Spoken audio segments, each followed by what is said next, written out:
अच्छा स्टूडेंट्स, अब हमारे पास जो नेक्स्ट क्वेश्चन है वो है क्वेश्चन नंबर 14।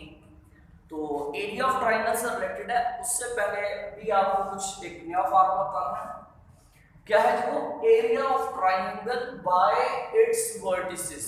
मतलब एक ट्राइंगल है, इसके कॉर्नर पॉइंट्स या वर्टिसेस जो है उनकी मदद से अगर हमें इस ट्राइंगल का एरिया फाइंड करना पड़े,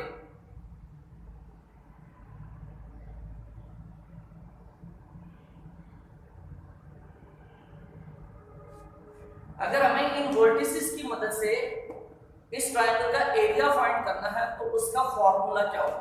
मान लो बेटा ये जो वर्टेक्स ए है इसकी वैल्यू है x1 y1, वर्टेक्स बी जो है उसकी वैल्यू है x2 y2, वर्टेक्स सी जो है उसकी वैल्यू है x3 y3। मान लो कि ठीक है, तो इन तीन वर्टिसेस की मदद से एरिया ऑफ ट्रायंगल हम कैसे फाइंड करेंगे। फॉर्मूला क्या है, डेल्टा इज इक्वल, ये डेल्टा एरिया ऑफ ट्रायंगल को शो कर रहा है। अब आगे डिटरमिनेंट है, डिटरमिनेंट के अंदर क्या लिखना है, सबसे पहला कॉलम आएगा इन तीनों पॉइंट्स के x कोऑर्डिनेट का, x1 x2 x3। Second column आएगा इन तीनों पॉइंट्स के y कोऑर्डिनेट का, y1 y2 y3। और थर्ड कॉलम जो आएगा वो आएगा 1 1 1 डिटरमिनेंट। ये बेटा जी फॉर्मूला है। और अगर हमारे पास ट्रायंगल के तीन वर्टिसेस दे दिया जाए और हमें उसका एरिया फाइंड करना हो तो इस फॉर्मूले की मदद से फाइंड कर सकते हैं। अच्छा, अब जरा इस क्वेश्चन पर आते हैं। यहां पर क्या कह रहा है, find area of the reason bounded by the triangle.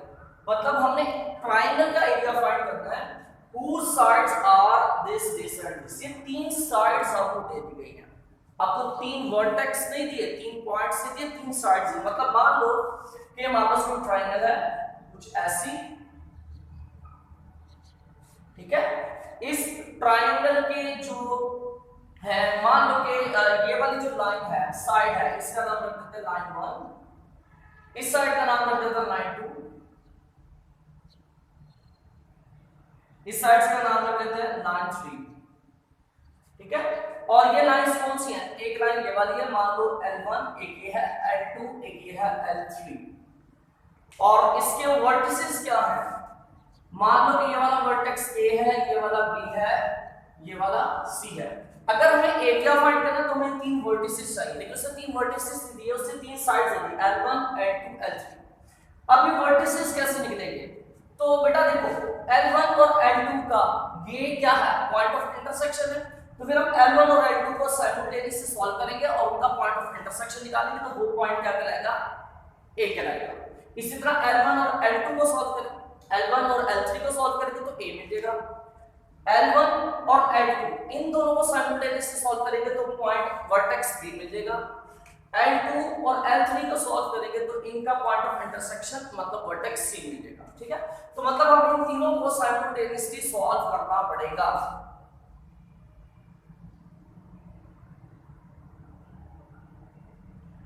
Question again easy है बट लेंथी जाएगा। सबसे पहले हमें तीनों वर्टेक्स फाइंड करने, जब तीनों वर्टेक्स आ जाएंगे देन फिर हम ये वाला फार्मूला यूज कर लेंगे एरिया ऑफ ट्रायंगल का।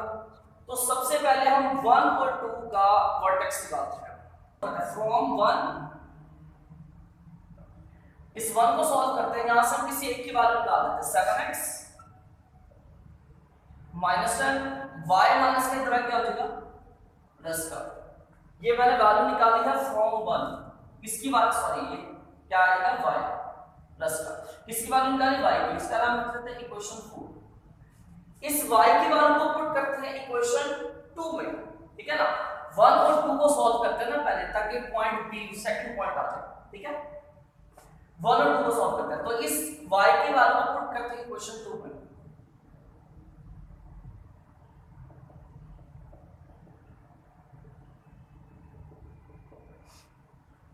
इक्वेशन 2 क्या हमारे पास 10x plus y minus 41 equal to 0, ठीक है।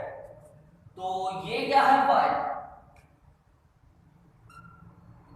ये y है, इस y की तो हमने वैल्यू निकाली है, फिर ऐसा करते हैं इस y की जगह पर उसकी वैल्यू रख देते हैं, वो क्या है 7x माइनस 10, ठीक है। अगेन सुनो बेटा, क्या किया हमने लाइन 1 से निकाली y की वैल्यू, उस y की वैल्यू को लाइन 2 में पुट कर दिया, तो हमारे पास कितना आएगा, ये ऐड हो रहा है तो इससे ब्रैकेट लगाने की जरूरत नहीं है, तो क्या आ जाएगा 10x plus 7x 17x minus 10 minus 41, minus 1 is plus 41 में 10 ऐड किया माइनस 51 इक्वल टू 0, माइनस 51 उधर जाकर प्लस का 51 हो जाएगा तो आ जाएगा 17x इज इक्वल टू 51, ऐसे ही है 17 मल्टीप्लाई इधर आके डिवाइड हो जाएगा तो वापस क्या आ जाएगा x is equal to 51 over 17 divide हो गया, अब इनके आपस में कटिंग हो जाएगी तो वापस क्या आ जाएगा 71 73, x की वैल्यू 3 मिल गई, इस x की वैल्यू को हमने पुट करना है इसमें क्वेश्चन 4 में,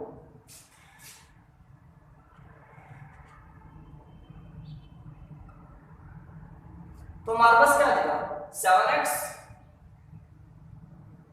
minus 10 is equal to y, ठीक है। मैंने इक्वेशन 4 लिख दी, अब इस इक्वेशन 4 में ये जो x है इस x की जगह पर क्या आएगा उसकी वैल्यू 3,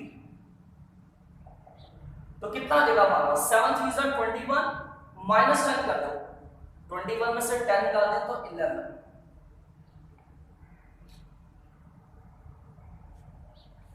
सो हमारे पास एक पॉइंट आ गया और वो पॉइंट क्या है x की वैल्यू फिर y की वैल्यू,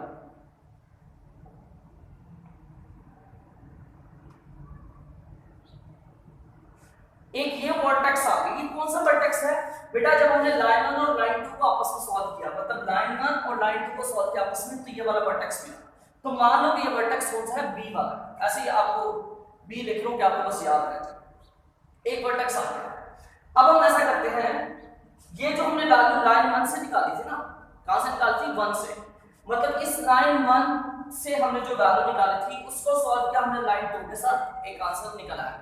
अब इसी लाइन 1 को हम सॉल्व करेंगे लाइन 3 के साथ, पहले लाइन 1 को लाइन 2 से सॉल्व किया, अब हम इसी लाइन 1 को लाइन 3 से सॉल्व करेंगे तो वापस ये वाला वर्टेक्स एक वैल्यू, कैसे, ये जो लाइन 1 से हमने y की वैल्यू निकाली है, अब हम इस y की वैल्यू को पुट करेंगे लाइन 3 में, पहले हमने इस y की वैल्यू को पुट किया था लाइन 2 में, ठीक है ना, ये देखो पुट इक्वेशन 4 इन इक्वेशन 2, मतलब इस y की वैल्यू को हमने लाइन 2 में पुट किया था, अब हम इसी y की वैल्यू को लाइन 3 में पुट करेंगे ताकि लाइन 1 और लाइन 2 का ये जो पॉइंट ऑफ इंटरसेक्शन है ये भी हमें मिल जाए, तो हम कैसे करेंगे, now put equation 4 in equation 3,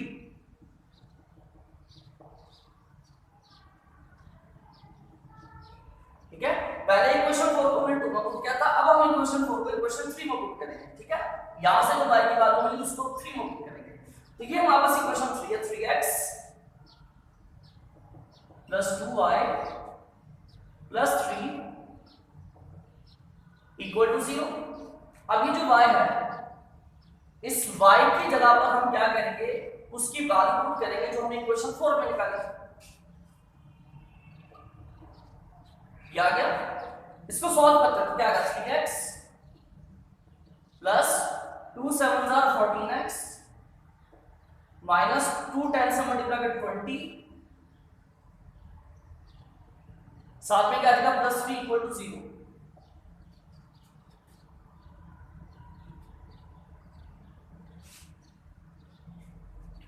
ठीक है, तो यहां से कितना आएगा 14x प्लस 3x 17x, तो इधर क्या आएगा minus 20 plus 3 minus 17 equal to 0, minus 17 उधर जाएगा प्लस 17 हो जाएगा, 7 मल्टीप्लाई इधर आके डिवाइड होगा तो कैंसिल होके क्या बचेगा 1, तो यही बता दें 17 से सॉरी 17 मल्टीप्लाई है इधर आके डिवाइड हो जाएगा तो कैंसिल होके कितना बचेगा 1, तो x की वैल्यू क्या मिली 1।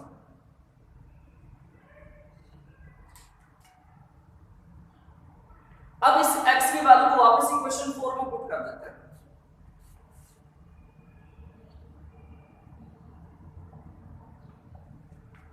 तो हमारे पास क्या आ जाएगा 7x माइनस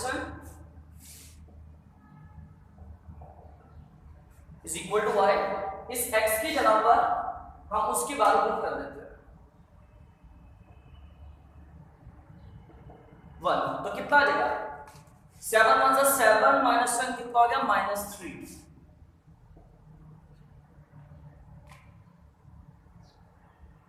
ये y की वैल्यू मिली, तो पॉइंट क्या बन गया, पहले x की वैल्यू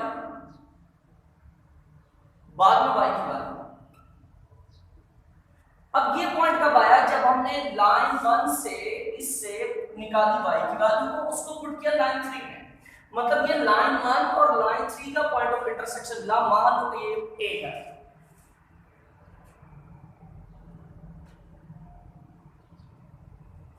ठीक है बेटा, हमने लाइन 1 और लाइन 2 को सॉल्व करके b निकाल दिया, फिर हमने लाइन 1 और लाइन 3 को सॉल्व करके a निकाल दिया। अब बेटा हमने लाइन 2 और लाइन 3 को आपस में सॉल्व करना है और वहां से हमने निकालना है पॉइंट C। ओके, तो अब कैसे आसान देगा, यहां से ऐसा कर लेते हैं कि लाइन 2 से मैं y की वैल्यू निकाल,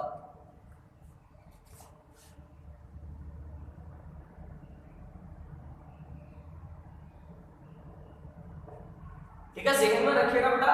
अब हम लाइन 2 और लाइन 3 को सॉल्व करके ये पॉइंट C निकालेंगे। तो फ्रॉम इक्वेशन 2, इस इक्वेशन 2 को मैं देखने लगा कैसे लिखूंगा, y is equal to 41 minus का इधर आके प्लस का हो जाएगा, ठीक है, 10x प्लस का इधर आके माइनस का हो जाएगा। इसका नाम रख लेते हैं इक्वेशन 5।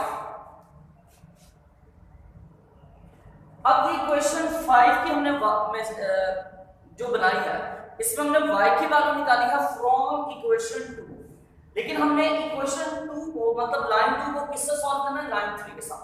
तो मतलब ये जो हमने इक्वेशन 2 से y की वैल्यू निकाली है, इस y की वैल्यू हमने अपनी इक्वेशन 3 में मतलब लाइन 3 में पुट करना है, ठीक है। पुट इक्वेशन 5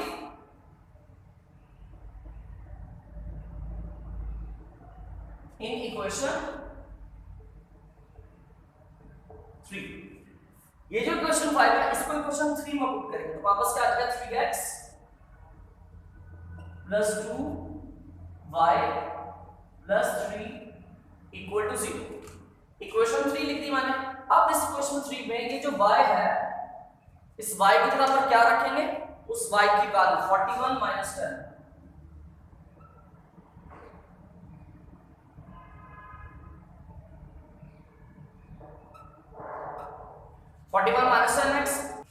अच्छा बेटा ये y की जगह पर उसकी वैल्यू आ गई। आगे इसको मल्टीप्लाई करते हैं 3x प्लस 2 को 41 से मल्टीप्लाई करें 82 माइनस 2 को 10 से किया तो 20x।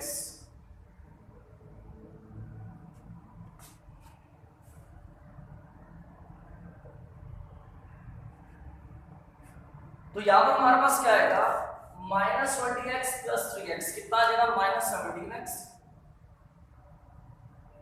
प्लस 82 में 3 ऐड किया 85,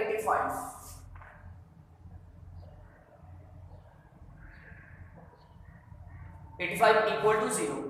ये 17x माइनस का उधर जाके क्या हो जाएगा, प्लस का 17x हो जाएगा। तो ऐसे कर लेते हैं, ठीक है। 17 मल्टीप्लाई इधर आके डिवाइड होगा तो कितना आ जाएगा,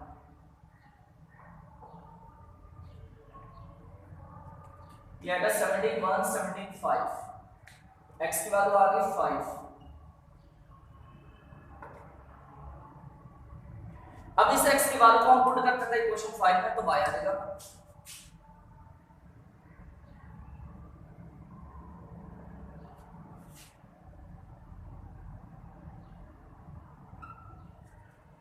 ये इक्वेशन 5 में, इस इक्वेशन 5 में x की जगह पर क्या आ जाएगा 5, तो कितना आएगा, 10 को 5 से मल्टीप्लाई किया तो 50, 50 में से 41 माइनस करेंगे तो कितना आ जाएगा, माइनस का 9। तो पॉइंट क्या बन गया, पहले x की वैल्यू बाद में y की वैल्यू, और ये पॉइंट कैसे निकला, जब हमने लाइन 2 और लाइन 3 को सॉल्व किया था, मतलब पॉइंट सी मिला। ये कौन सा पॉइंट मिला, पॉइंट सी।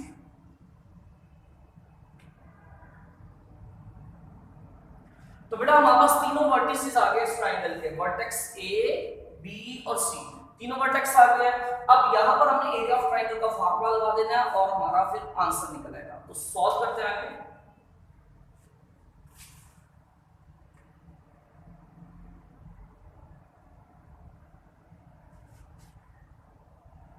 फिलहाल मैं इतना ही रिमूव कर रहा हूं। वी नो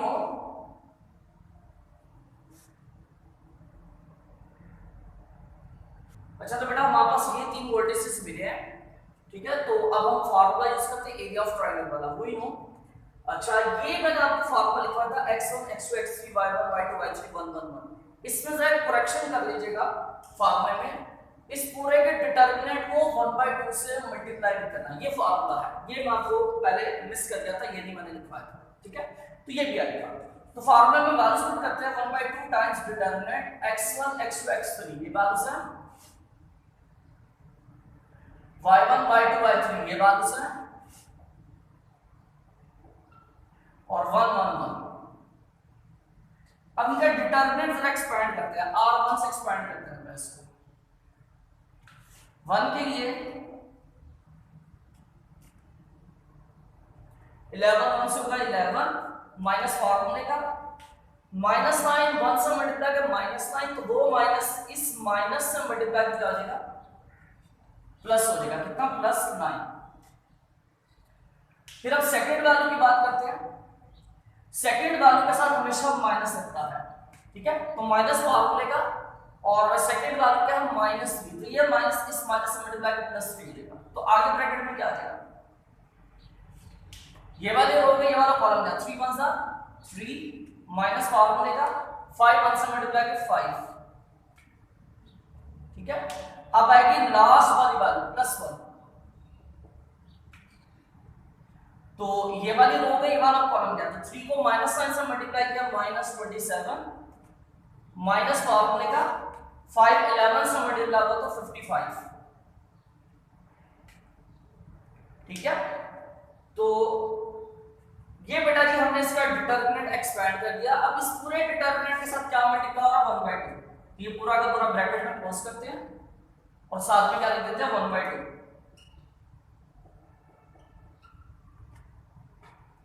तो कितना आंसर मिलेगा 11 + 9 20 21 से मल्टीप्लाई कर 20, 3 - 5 -2 + 3 से मल्टीप्लाई कर -6, ठीक है। -27 और -55, ये कितना हो जाएगा माइनस माइनस प्लस माइनस का 82,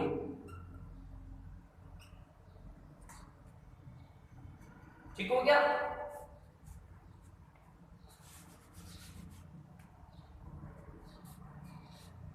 तो नेक्स्ट हमारे पास क्या आ जाएगा, delta is equal to half time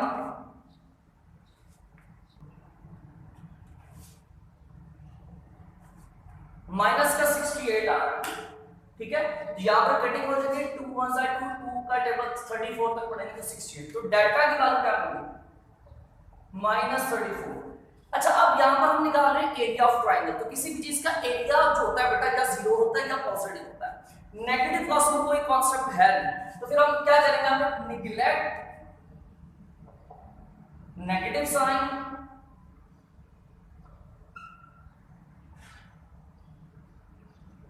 negative sign को निगलेक्ट कर देंगे, तो फिर एरिया ऑफ ट्रायंगल क्या आ गया, सो एरिया ऑफ ट्रायंगल जिसका नाम हमने डेल्टा रखा हुआ है, तो वो कितना मिलेगा, माइनस निगलेक्ट कर देंगे तो कितना बचेगा 34 स्क्वायर यूनिट। तो ये बेटा जी आंसर आ गया, ये हमारा क्वेश्चन कंप्लीट हो गया एरिया ऑफ ट्रायंगल वाला।